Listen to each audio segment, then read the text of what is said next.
Hi, welcome back to Guessagaingaming. So today we're in Covent Garden, which is a place I've been to in this game before, but we're in an English pub. There you go. There's the bar behind us. Might get a drink later.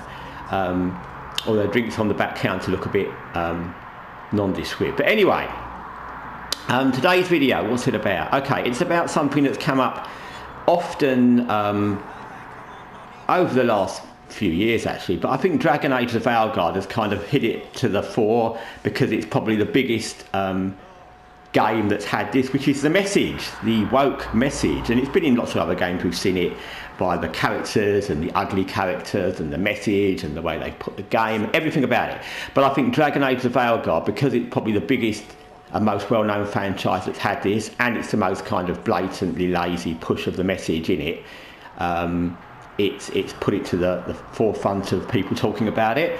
And there's a couple of things I wanted to say about it. Firstly, it's really inappropriate in some games to put messages like that anyway. You can put messages in games, there's nothing wrong with that, but it has to be with a character or a situation that fits into the gaming world. So for example, in a modern day game set in, I don't know, New York, London, wherever, Tokyo, you could put in a conversation about woke issues. If it was well integrated into the plot and appropriate for the characters, then you could put that into that game, but it would be appropriate for the time. But you can't go back into fantasy games or games about ancient Egypt, whatever it might be, and use that message because it's completely inappropriate for that kind of game. So that's the first thing. So in Dragon Age, that would be an inappropriate kind of message anyway. Then you've got the fact that it's done so lazily, blatantly, where you've got characters that are obviously stuffed in there because they want to be woke and binary, etc. And they actually have conversations about it in a really kind of lazy way. And again, that's ridiculous because if you have, let me think of one, it's Parvati in Outer Worlds. If you don't know Outer Worlds, it's a very good kind of small scale open world game, but it's a really fun game, and you're the captain of a ship, and Parvati is one of the people you can pick up for your crew, and she's a lesbian. But you don't think of her as a lesbian. In fact, I didn't even think about that until some of these things came up recently. So you can pick her up, she's a lesbian, but she's not a lesbian first. She's a person first who is multifaceted. She's an engineer, she's curious, she's kind, she's funny, she's a bit shy. And part of your mission when you pick her up is you find out she wants to date a woman that you come across on your mission, and you have to help her out on a date, and it's actually quite sweet. And you don't even have to take her on your crew, you can say no. So she's not a forced character, you don't even have to have her with you. And if you do have her with you, well, you don't notice that she's a lesbian because that's not who she is. Like no one is. No one's gay or binary or black. What you are is who you are as a person, because there's 1,000 black people or white people or gay people who are all different. So your culture doesn't define who you are. All the things about you define who you are. And in the game, if you're someone who has all the other nuances of a character, then you can add that person into a game if it fits, and you won't even think about them being black, gay, a woman, whatever it might be. But if your character is forced on you and just forced in there to be binary or gay or woke or ugly because they want ugly women, then of course it's going to be a bad game and a bad match to the game. So that's the first thing. So these woke messages in games where it's not game appropriate and where the characters don't fit, aren't well written, it's very lazy writing.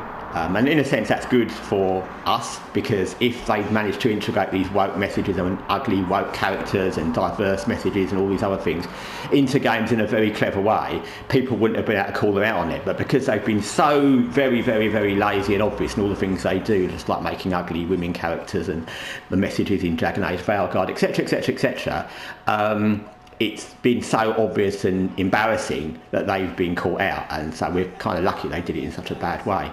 But the second part of what I want to say is that it's dangerous. It's a very bad precedent to have messages in games, because lots of, and this is especially people with children or for teenagers, there's a very fine line between a message about wokeism, which is a kind of religion. It's not something everyone agrees with. It's got very high diversity in what people believe is good and bad in that. It's not something everyone agrees with. It's not like a message preaching kindness. So it's not a message that we all agree with. So pushing a message in a game that isn't everybody's idea of what's right and wrong is dangerous, and that could just as easily be a political message or a religious message or any kind of message.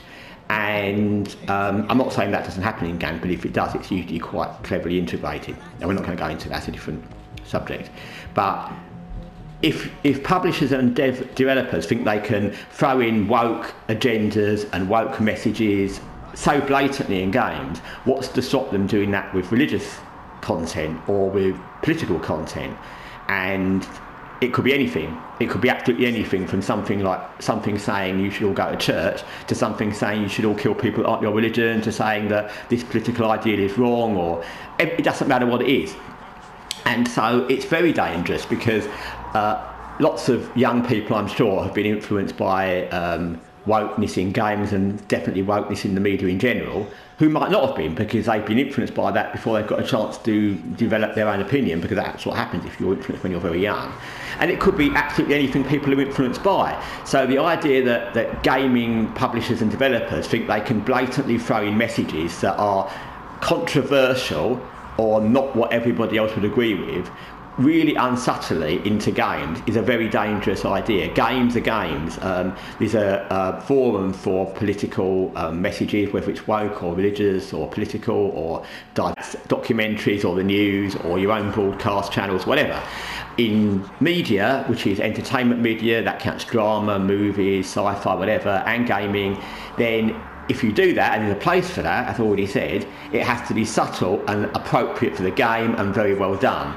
And what they've been doing for a long time now in games is not doing it very well and not doing it very subtly, and it's not a message that everyone agrees with anyway. So it's all manner of wrong, and it's all manner of dangerous, because, you know, who's to say that some of these people won't go away and think, okay, we've got our woke message in there, let's put our political message into a game really blatantly, or our religious message into a game, and where do you end? And lots of people won't be aware of video game messages, because lots of parents don't play video games and their teenagers do.